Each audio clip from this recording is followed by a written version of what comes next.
Order, please. This is the Village of Riverside Board of Trustees regular meeting for Thursday, May 18th, 2017. The time is 7 o'clock. Please call the roll. Trustee Taylor. Aye. Trustee Giza. Aye. Trustee Setti. Aye. Trustee Pollock. Aye. Trustee Peters. Aye. President Sells. Here. Village Manager Francis. Here.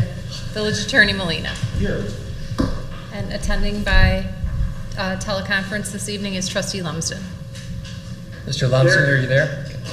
Mr. Lumsden is traveling on business this evening and is requesting permission to join us telephonically. Is there any objection?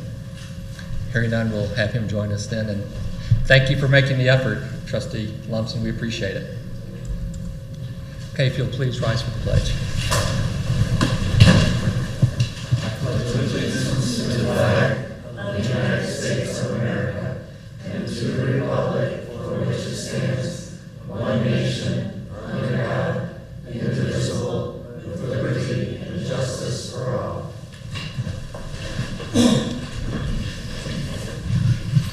Thank you very much. Welcome everyone who's here with us this evening and those watching at home.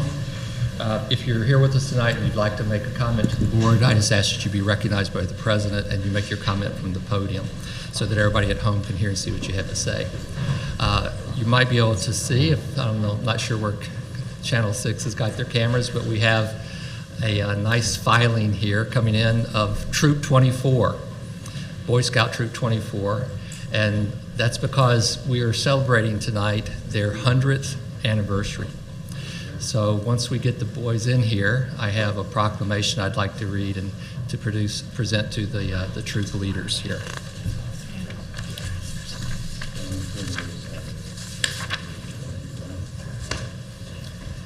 I'm not sure there's going to be room up there for me. Let's see.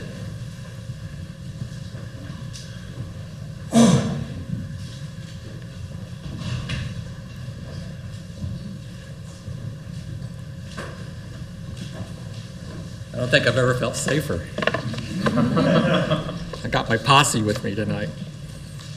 So this is a formal resolution on behalf of the village board honoring Riverside Boy Scout Troop 24.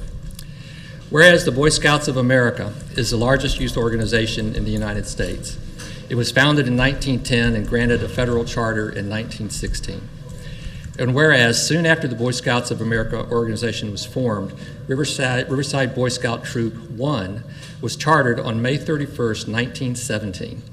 Over the next 10 years, the troop was chartered under various organizations. And whereas on June 8th, 1927, the Riverside Troop was chartered again under the new name of Troop 24. And from 1928 to 1939, the troop once again was chartered under various organizations. And whereas in 1949, the Riverside Presbyterian Church became the charter organization for Troop 24, and the troop has remained under that charter ever since. And whereas Troop 24 has instilled in hundreds of young men the values and knowledge they need to become leaders in their communities and country, and has elevated a remarkable 95 young men to the rank of Eagle Scout. And whereas today Troop 24 has 70 scouts and serves young men in the area roughly encompassing the Riverside Brookfield High School District, PAC 24 and PAC 120 cross over Cub Scouts into Troop 24. And whereas over its long history, Troop 24 has provided countless hours of public service to the village of Riverside, including many Eagle Scout projects, and has enhanced the village of Riverside through its commitment to responsible citizenship.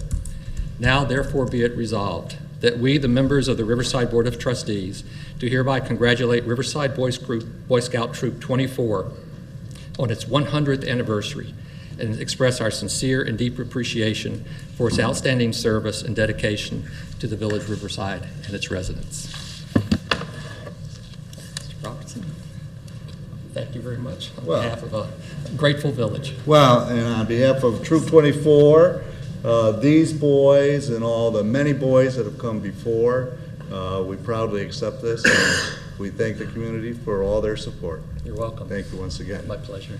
And your celebration is this coming coming Saturday. Right. So, thank you, everybody. thank you.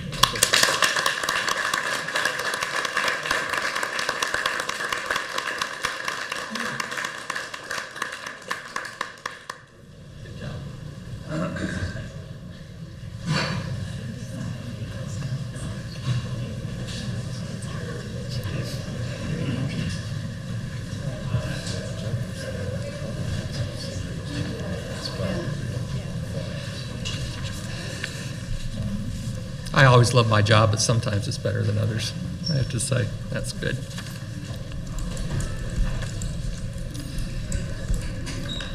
Next up, I do have one other proclamation. As a rule, we don't do proclamations for organizations and groups unless they have a local significance. I thought this one perhaps was a little bit different, especially with the summer months here. People are going to be on the water. I hope we're going to see a lot of people out kayaking and canoeing in the Des Plaines River. So I was asked by the Coast Guard to have a proclamation regarding National Safe Boating Week. So whereas recreational boating continues to grow as a popular way for millions of Americans to relax with their families, and whereas increased public participation in this healthy outdoor sport has emphasized the need for a greater attention to courtesy, safety, and education to minimize incidents which lead to boating mishaps, and whereas a significant number of boaters have lost their lives by drowning when they would have survived had they worn a life jacket, and whereas the United States Coast Guard Auxiliary, Flotilla 37-8, Division 37, District 9 of the Western Region, which represents Salt Creek and the Des Plaines River, supports National Safe Boating Week and provides boater safety education, which results in our waterways providing a relatively safe and almost accident-free environment. Now, therefore, be it resolved that I, Benjamin Sells, Village President of Riverside, Illinois, do hereby support the goals of the North American Safe Boating Campaign and proclaim May 20th through 26th, 2017 as National Safe Boating Week in the Village of Riverside, Illinois. And we urge all residents to always practice safe boating techniques while on our rivers and waterways. Thank you. Next up is public comment. Would anyone like to address the board this evening? Mr. Gallagher. Good evening, Mr. President, trustees, those in attendance, and to those watching at home. So I come before you and the village board tonight on behalf of the Lions Club, and I have two announcements to make. The first is that on Saturday, May 20th at 10 o'clock, we will be having a gathering around Centennial Park to honor two long-standing Lions who passed away last year. Two people who have greatly served this community with countless hours of volunteerism, Dennis Sadilek and Scuffy Gross. We will be dedicating a bench in their name. So I would ask that the village please come and join us. Refreshments will be served thereafter, and then an art fair just south of the tracks. On a happier note, it is also my pleasure to announce this year's Person of the Year, a tradition in town that we've had since 1950. This person exemplifies volunteerism throughout the community, and you might recognize that person who is to my left. This year, it is Joe Ballerine. Joe, congratulations.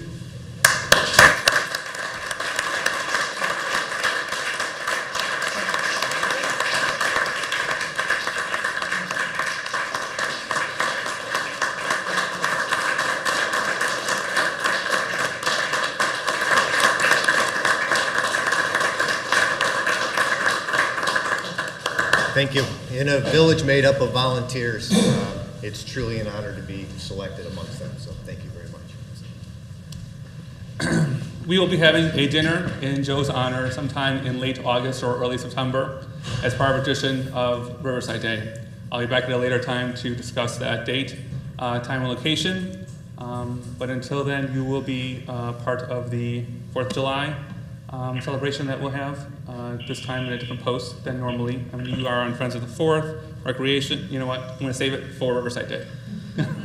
So thank you. Congratulations again. Just before anyone else starts, I just want to add my congratulations to my friend, almost a brother, and I cannot imagine a more deserving recipient of Person of the Year than Joe Ballerine. Congratulations, Joe. Next up. Hello. We have a public comment related to an item that's on the consent agenda, which is Hop Stop 2017. I'm Rob Dixon. I'm the president of the Olmsted Society. I have with me Peter Buchakakis of Riverside Foods. We're partnering again for Hop Stop as a fundraiser for the Olmsted Society. It's going to be a craft beer fundraiser, some music and food. Food this year provided by Sawmilly, and the event will be a zero waste event. Last year we had a few hundred people together and produced just slightly over 5 pounds of waste during that event. and it was well attended. Good time was had by all. The weather cooperated.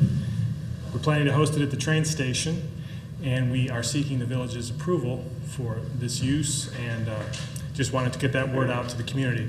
It will be happening September 30th, Saturday, again from 4 to 7 p.m. I don't know if Peter, you have anything to add. We've got some unique breweries attending, including Weiner Beer Company, which is at a facility that is known as The Plant, which is moving toward a net zero energy production concept. So it should be interesting. I just want to add, I'm excited about it as well, looking forward to it, and I think the brewers are a collection of both hyper-local breweries like Buckle Down and newly opened Flapjack in Berwyn, ones with Riverside connections, whether it be brewers who live in town or we see them around town, such as Forbidden Root. And then guests returning from last year that just really enjoyed being part of our event, because it was said it had a little bit more of a communal feel to member perhaps in other years.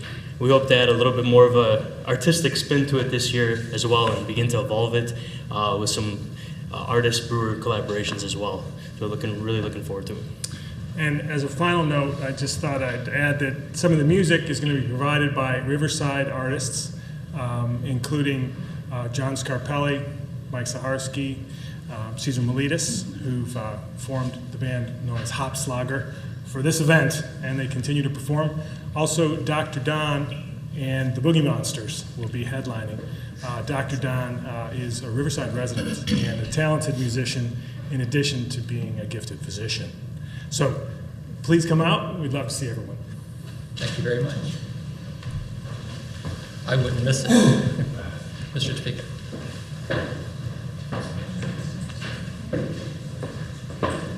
Mr. President, Madam Manager, members of the trustees here today, I'd just like to introduce myself. That's why I'm here today. My name is Joseph Bartopinka, and for those of you who don't know me, I became the new post commander for Post 488, American Legion, in October. I was asked to, in honor of Scuffy Gross, I was asked to take over. There's a lot of people that wonder what is happening to American Legion posts and VFW posts in the country, and if you read the articles, they're getting a little mature. And a lot of the younger people that are coming off of active duty, like I did just recently, are not getting interested in it. So I was asked, in Scuffy Gross's honor, to take over. And I'm trying my best. We had about 5 people show up when they elected me in October, and now we're up to 22 people on the roster. So if there's a rumor out there that Post 488 is dead, we're not. So I wanted to introduce myself so you knew that, first of all. Second of all, I wanted to tell everybody Memorial Day is coming up. And I was just talking to the Boy Scout leader about it. They usually participated, but on May 29th at 10 a.m. at St. Mary's Parish Center, we will have the annual Memorial Day ceremony. I can't make it because I'm going to be out of country, unfortunately. That's horrible to be the post commander and be out of the country with students, but at least I'm with students. The thing is, though, ceremonies are great, and I encourage everybody to come out to the ceremony, but what I want to do as post commander is I want to reach out to the community more and more and more. As a Legion post, we need to be doing outreach with students, but we also need to be outreach with veterans. Right now in Cook County, homelessness is up statistically, and unfortunately a good portion of those homeless people are veterans. And so I'm going to do everything I can to do outreach with veterans, but more importantly, outreach with the young people in this community. And that segues to my last point. June 15th is a deadline for me, for the American Legion, to submit an application for a grant. The Guthrie Memorial out here has an aspect of it that deals with World War I. Believe it or not, I don't know how many have been out to the memorial. I run past it when I'm in town. It's not in the best of shape. We all know that. But there's a World War I aspect to it. And so I'm going to be applying for a grant to help in refurbishing that. But I need your support. And I know that the memorial has been on the plate for some time. Actually, our post submitted about $5,000 several years ago, and then it's kind of been out there and nobody's really know what happened. But I want to push it. And so I'm going to push. And I got Tom Sisolak, Coach Sisolak, who also runs our Memorial Day function, who's really come up with a great plan. And it's going through the committee system, the commission system. But my concern to all of you, and I want to just voice it in front of the people of the village and to you is that there's 2 seasons. My late mother used to always say, there's 2 seasons in Illinois. There's winter and construction. And we're in the construction season right now. So anything I can ask of you to help in getting approval and village monies to start working on that memorial out there, that'd be great. Because, Mr. President, I know that you and I want to get that memorial up and running by next year, so we have a Memorial Day with a beautiful Guthrie Park memorial site. And that's going to be my goal, and I want you all to know that any support I can get from you at this point would be great. When I was in the military, I was always told, always go to the commanding generals to get things going from the top down. So I'm coming to all of you, the commanding generals of the village. Help me get this effort going to get that memorial up and running so that next year our scouts and you all can come to Guthrie Park and say, wow, I'm proud of what veterans have done and what they've given for this village. That's all. It's great being here. Thank you for your time. Thank you very much. Just as a follow-up to what Mr. Twinkett has had to say, our Landscape Advisory Commission currently is working on the refurbishment of the Veterans Memorial. They're in the process of reaching out to various architectural firms for design input. As Mr. Topinka noted, we did receive a $5,000 donation from the VFW Post, which is extremely grateful and generous. So I have every confidence that within the next year we're going to be able to finish the renovations. One of the sad things that's happened out there is some of the memorial boulders and stones have actually sank over time because of their weight.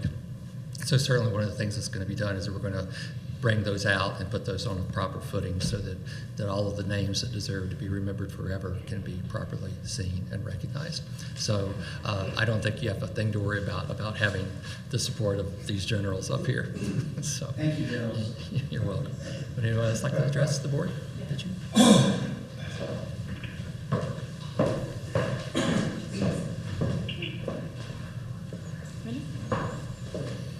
Good evening, everyone.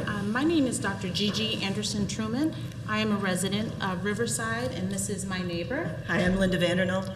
And we are just south of the tracks. We're on Harlem Avenue, the entryway to Riverside. I brought my iPad just for photos. We're interested in getting support and having a clear understanding of two areas of concern for us. We live just south of the railroad tracks, like 2 seconds away from it, and the maintenance of it is really poor. I've taken pictures to prove that they put a post. I'm not sure if that was the railroad or whoever. They put a post, tore up the sod, never been replaced. It's also a dangerous entryway into Riverside exclusively because of the gravel, tore up part of the sidewalk. Whether you're walking, riding a bike, it's very unsafe. And we need to kind of understand what's the timeline for that to be fulfilled, completed. It feels very neglected.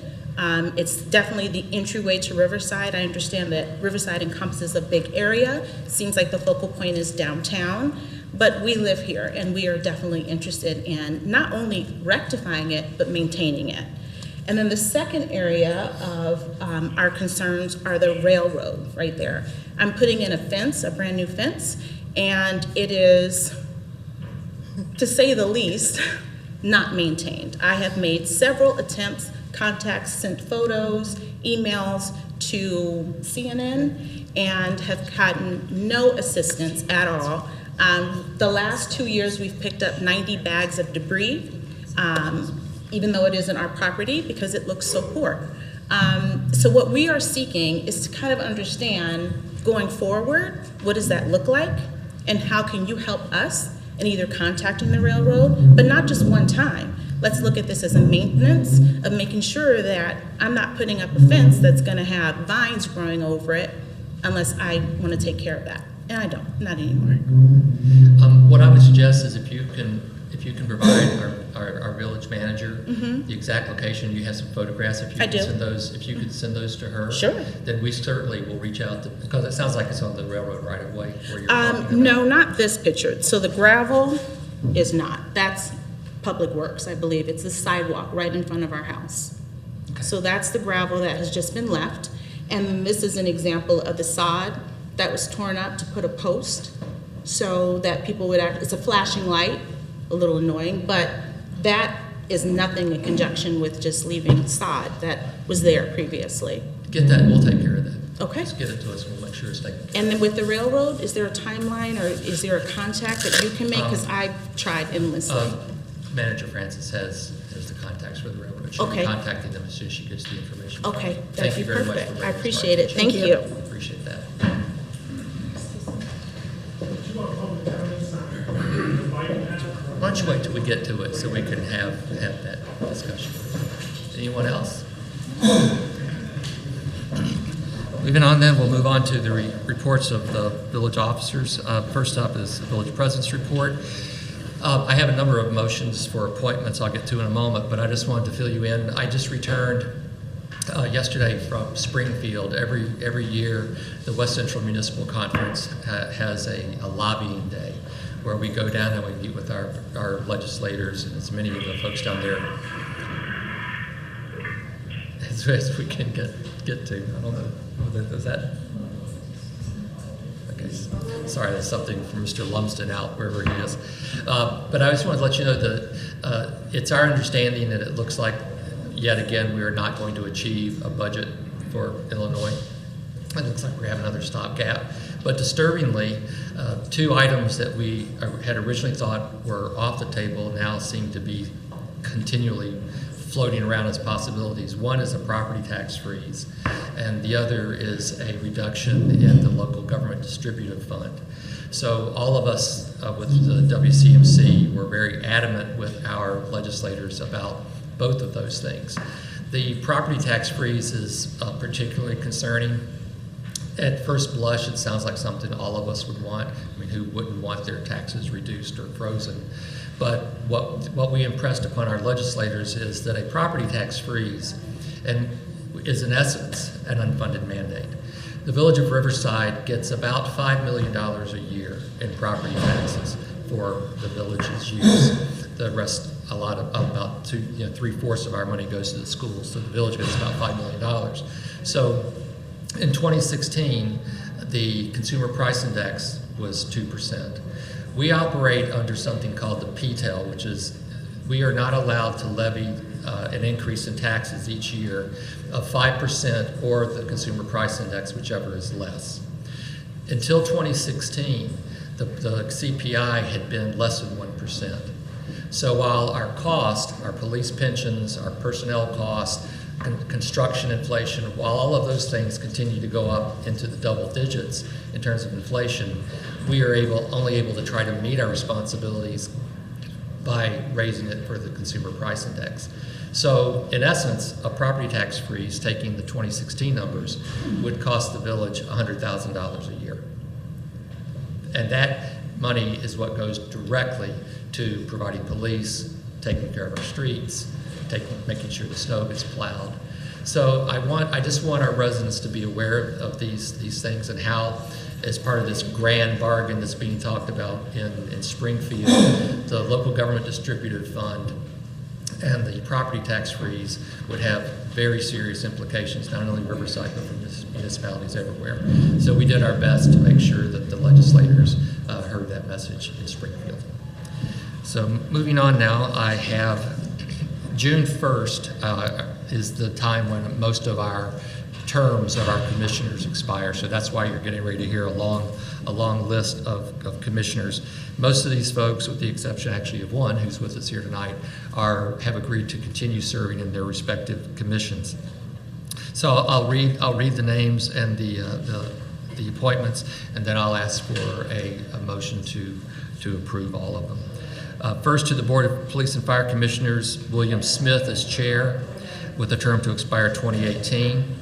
For the E911 Commission, Mike Foley, and all of these terms expire 2018. Mike Foley, Chief Tom Weitzel, Chief Matt Buckley as chair, Lieutenant William Gutchick, Deputy Chief William Sherman, Gene Stichenik, and Village Manager Jessica Francis.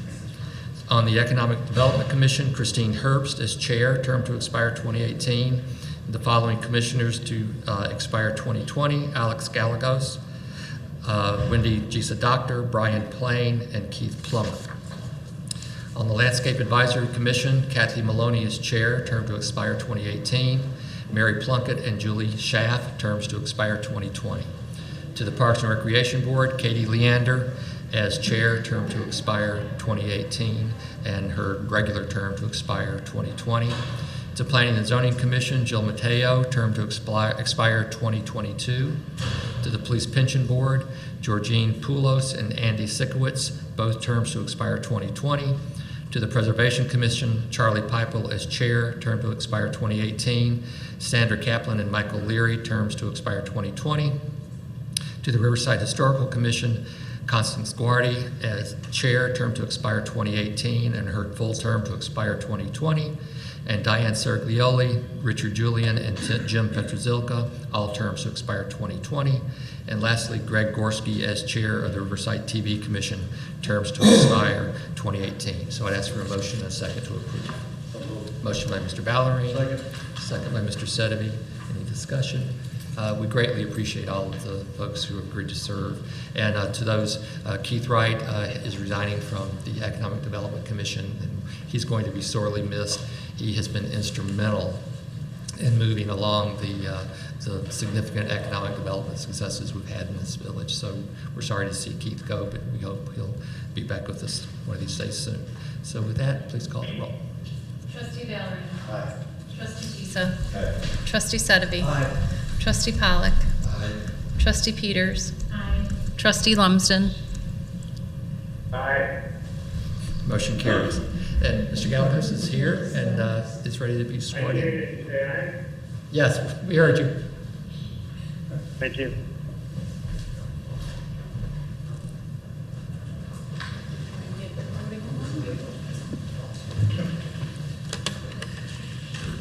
Raise your right hand and repeat after me. I, Alexander Gallegos, do solemnly swear I, Alexander Gallegos, do solemnly swear that I will support the Constitution of the United States that I will support the Constitution of the United and States the Constitution of the State of Illinois, and the Constitution of the State of Illinois, and I will faithfully perform the duties and I will faithfully perform the duties of the Office of Economic Development Commissioner of the Office of Economic Development Commissioner for the Village of Riverside, Illinois, for the Village of Riverside, Illinois, to the best of my ability. to the best of my ability. Congratulations. Thank you.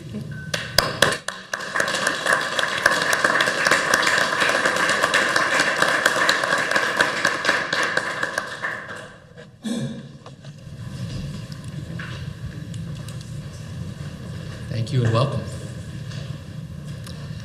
That's all I have this evening. Manager Francis. Mine will be a quick one. It's just a follow-up with regard to construction, as it has been mentioned a number of times this evening. The village has actually created a special page on our village website.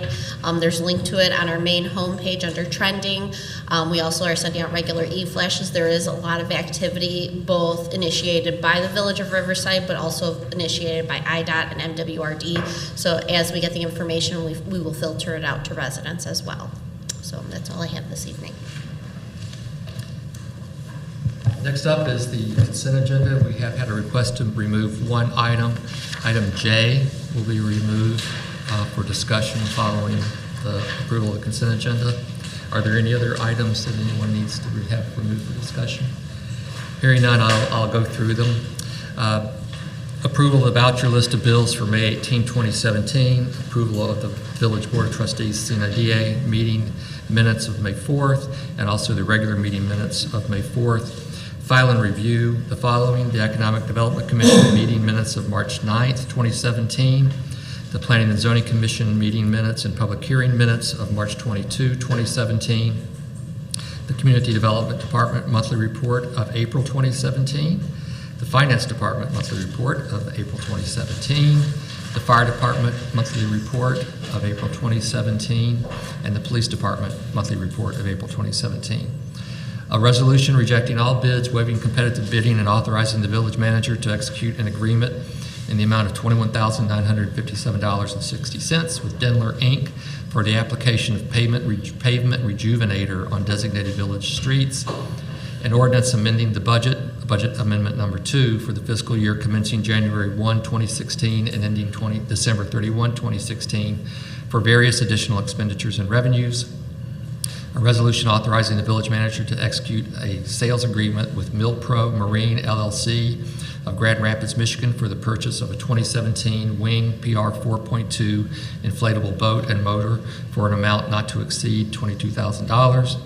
A resolution authorizing the village manager to execute an agreement in the amount of $817,000 with Burke LLC for a designer-led design-build project for the 2017 street improvements, and a motion to approve the special event application for submitted by the Frederick Law Olmsted Society for Hop Stop 2017 to be held on Saturday, September 30th at the Riverside train station. I would ask for a motion and a second to approve. So moved. Motion by Mr. Ballerine. Second by Mr. Pollack. Please call the roll. Trustee Valerie. Aye. Trustee Giza. Aye. Trustee Sedeby. Aye. Trustee Pollack. Aye. Trustee Peters. Aye. Trustee Lumsden. Aye. Motion carries. The item that was removed was a file and review of the final village-wide traffic study by Koenig, Lindgren, Abuna, and O'Hara. And Mr. Ballerine, you had asked to remove this because you wanted to make a point about it. I do. I just wanted to, inside that review was several recommendations that they had made. My point of having this removed is I have no problem accepting their traffic study, but I just want to make sure that I'm not accepting the recommendations, that the recommendations are still on the table. That's the only point I wanted to make. I mean, basically what will happen with that is when we come up to the budget cycle this year, the board will then take a look at the various recommendations and prioritize and choose whichever ones they want to implement moving forward. So yeah, you are absolutely correct that there's nothing binding about the recommendations contained within that report. So, that I accept it. Any other comments about that? So with that in mind, I'd ask for a motion and a second to approve the file and review of the final village-wide traffic study. So moved. By Mr. Ballerine. Second. Second by Mr. Sedeby. Please call the roll. Trustee Ballerine. Aye. Trustee Giza. Aye. Trustee Sedeby. Aye. Trustee Pollack. Aye. Trustee Peters. Aye. Trustee Lumsden. Aye. Motion carries. Next. If you wouldn't mind, on number N, a resolution authorizing the village manager to execute for the street improvements. I just want to make a note about that because inside the document, I think is something that's very important to all of us, and that is the exposed aggregate sidewalks. I know we've had a lot of discussion about exposed aggregate over the last 4 years, about the cost and the expense and whether it was worth it. But, 2017, our staff engaged with the village engineer to discuss with the street people that were doing all our streets if we can wrap that in. And they reduced our price from $12 a square foot to $6.50 a square foot, which I think is a fantastic thing for our village. Thanks, Mr. Bailey. Thanks, village manager. I think it's a win-win for everybody, and I just didn't want this to get lost without giving proper recognition where it's due. So thank you very much. I even like exposed aggregate for $6.50. Wow. I think hell just froze over. Yeah. Okay. Next up are the reports of departments, commissions, and trustee liaisons. Are there any liaison reports this evening? Hear none, we'll move on to ordinances and resolutions. We only have one this evening, a resolution approving an amendment to the facade improvement program within the Village of Riverside's Central Business District. Manager Francis. This was previously discussed by the village board and approved for the 2017 budget. Actually, $30,000 was budgeted for the facade improvement program for the Central Business District. After some careful consideration by staff over the last several months, we've received a lot of inquiries with regard to the facade program. However, we have not received any formal applications. One of the struggles that the businesses seem to be having is that they want a particular vendor to do the enhancement to their facade. They have someone that they're selected in mind, or the project scope is so small that they can't find 3 individual separate bids. So what staff is recommending, because we have made it as part of the process that they have to submit bills and it's only a 50% match with regard to the grant program, is that we remove the standard of the 3 quotes and allow the particular business to select whomever they want to contract with for the enhancement. In addition to that, also lowering the minimum grant application from 1,000 to 500, and so it would be a 50% match at 250. And EDC had discussed this last week and was supportive of modifying the program. Ultimately, EDC would receive the request and the Community Development Department, and they would make recommendations to myself, and I would approve them. Any questions about this? Mr. Powell?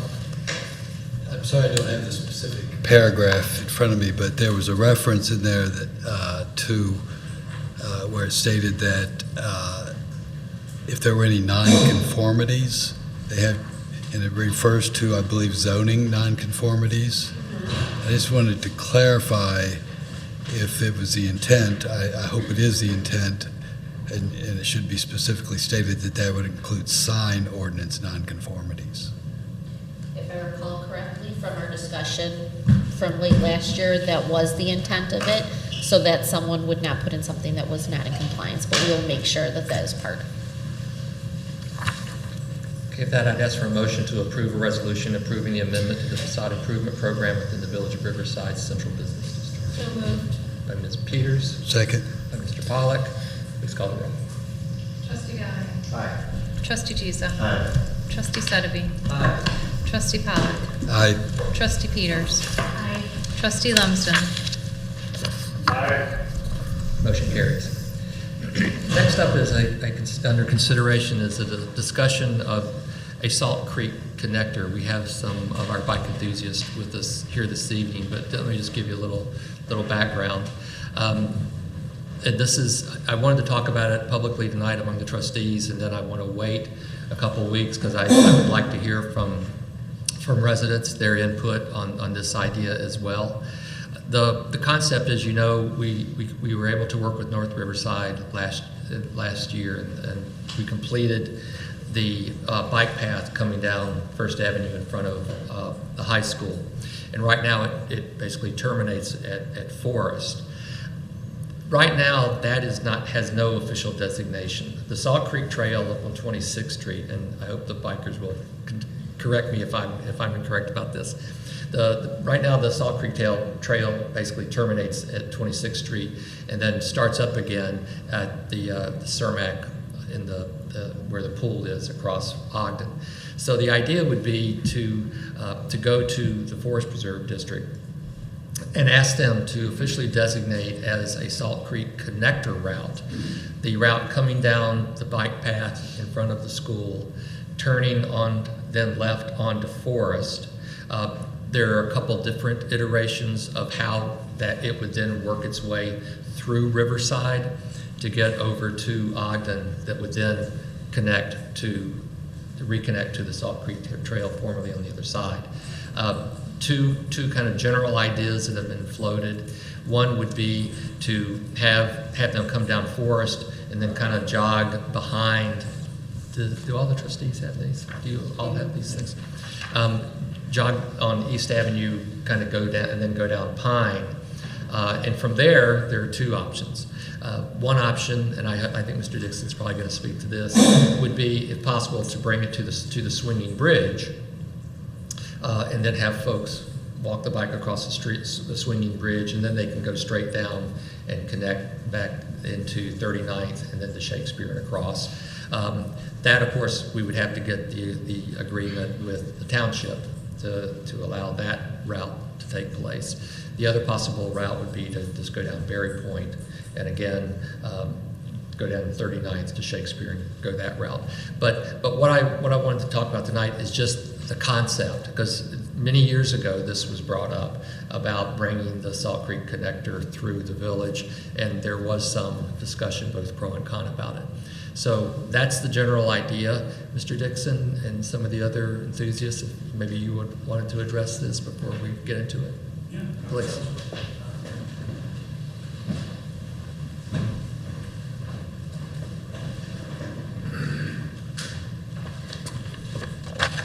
Thanks for asking me to speak.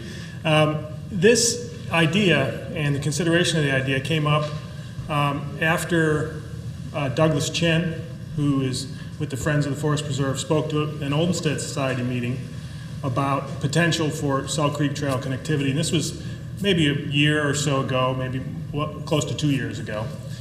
And the society subsequently endorsed this concept, and we passed a motion within our board to create a bike path subcommittee and try to explore the concept with people in the community. And ultimately, I engaged discussion with the board. And the real rationale here is that things are coming to fruition with the path in front of RB, ending right at Forest. And Brookfield's in discussion with bringing the path from 31st Street over to the connection in Salt Creek, which is a popular place to begin the trail. And the hope would be that with many people on the trail, particularly in nice weather or on the weekends, if they were to dead end at the high school, they very likely, if they came that far, would just turn around and go away. The opportunity to bring people through the village would be lost if they weren't invited to come this way. Plus the portage at the end of the south end of the Salt Creek Trail is a huge attraction. It's one of the major historic elements of our area, and to deny sort of a safe passage in that way, or an interesting passage, would be a pity. And something like the swinging bridge, or even any alternative, I mean, those specs are going to have to be worked out by, obviously, engineering minds and others. But it would be a huge opportunity for Riverside, and other people can speak to that. As an individual, as a homeowner in Riverside, it's attractive to me because as I moved in here 10 years ago, I've seen home values remain flat or decline, and homes that are located near an easily accessible bike path increase in value. Huge selling point. As people want more bikeable and walkable communities, if you can market to the fact that you have an easily and safe, accessible connection to a bike path, it's a huge advantage. So I just see this as a great opportunity, and I'll let others speak to it if they wish. I think those members would want to say a few words. Any questions or? Any questions for Mr. Dixon? No. I don't know if this is for you, but when the COLA did the traffic study, did we discuss a Sharrow or a bike lane going down Forest? I mean, that would seem like it'd be the natural tie to try to bring them in Forest right into the downtown district rather than. My memory of that was that. Not wide enough? That's what I remember. I thought that wasn't wide enough to have the Sharrow. That what they were going to do was just do the box, the drawing of the boxes. But I don't think it's wide enough, and that's one reason why the suggestion that you saw drawn there basically gets people off Forest and then goes down east and then down Pine. That also would take the bike traffic away from that intersection of Forest and Long Common.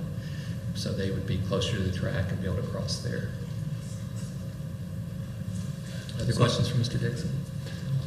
I just had a couple thoughts. I know it looks like, did we not consider Fairbank instead of Berry Point? To me, that seems like a more natural trail for bikes. And then also, is Swan Pond an option? I know as the path exists today, it's not. But if there's some way to get funding or support or enthusiasts to help us with that Swan Pond path, that would be wonderful as well.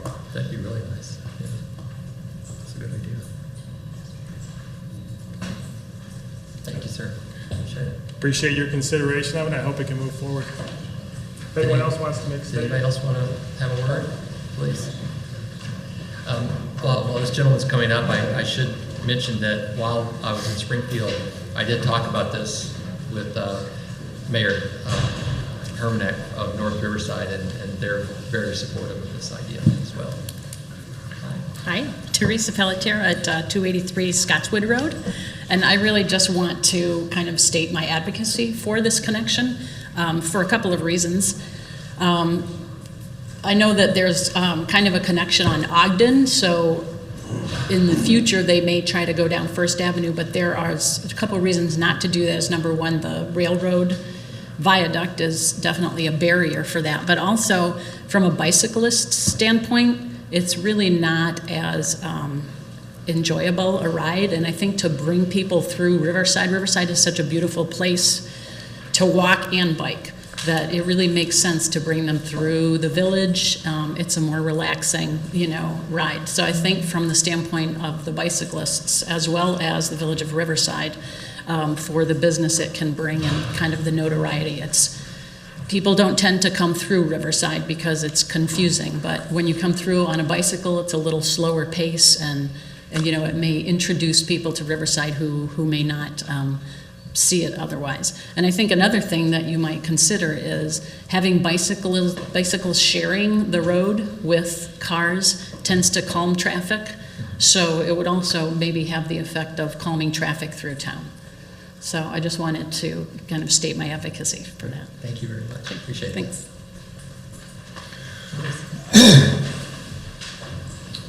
Hello again, Peter Boutikakis from Riverside Foods Grocery Store, and I just wanted to also cast my advocacy and support for it as well. I think it'd be a very nice added bonus for the CBD to get additional alternative transportation coming through our downtown area and really seeing it. It's a beautiful place to bike through.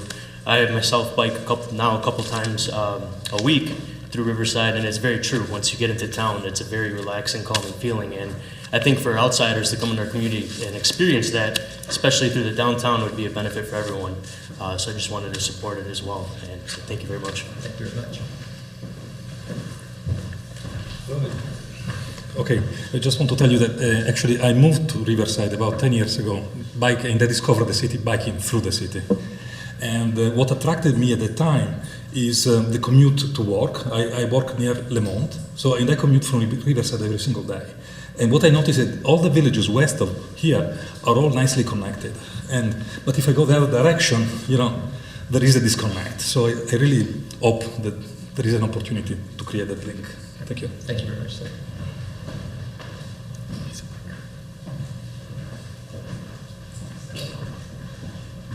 I'm Mike Johnson, 265 Gage Road. Definitely in support of this. I was on the Olmsted board at the time that the bike advocacy was started. But one of the things that was really highlighted to me was the CMAP plan that had been worked on here and the number of touch points with cycling, and in terms of people exploring and engaging with what is the village in a forest. And in a car is probably the least desirable way to experience the village, either by foot or bike, or like you get the sense of nature when you're here, and there's a distinct need from a road infrastructure dynamic to be welcoming. Cars by nature are not welcoming to bikes. So there is effectively a change needed to instigate how do we make it so that the cars are accepting of the bikes and that the bikes can flow through. And then for me, the other really significant bonus there is just the local community in terms of topic of children riding their bikes to school. We know we have car traffic problems at schools, and a significant amount of intensity around that these days. And yet it's kind of a self-fulfilling prophecy. If people don't feel that their children are safe riding their bike, then they end up, driving their kids, and you get more and more traffic. So they're feeding on each other, but it really comes down to that basic infrastructure topic. We have to be accepting and desiring of bicycle traffic.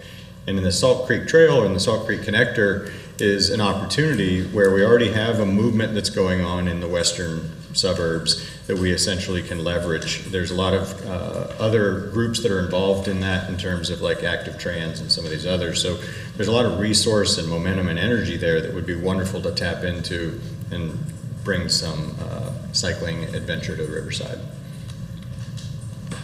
Thank you very much. It's me again, Rob Page Dixon, 2. 478 Youthdale Road. I failed to mention that the timing is such that if Riverside could engage later, or if they engage now, the alternative, judging from the regional paths that are envisioned, would bring people down First Avenue, continue south on First Avenue, cross Ogden to join that Plank Road paved stretch that's there, cross Ogden again to get back into the streets on Lyons, to come east toward the Aquatic Center there, south of Ogden, to connect, and potentially even cross Ogden again one more time. So the alternative is one that would keep people out of Riverside. You'd lose that awareness of Riverside. And you'd have a really kind of crummy route that people might take, but it wouldn't be inviting, particularly with kids.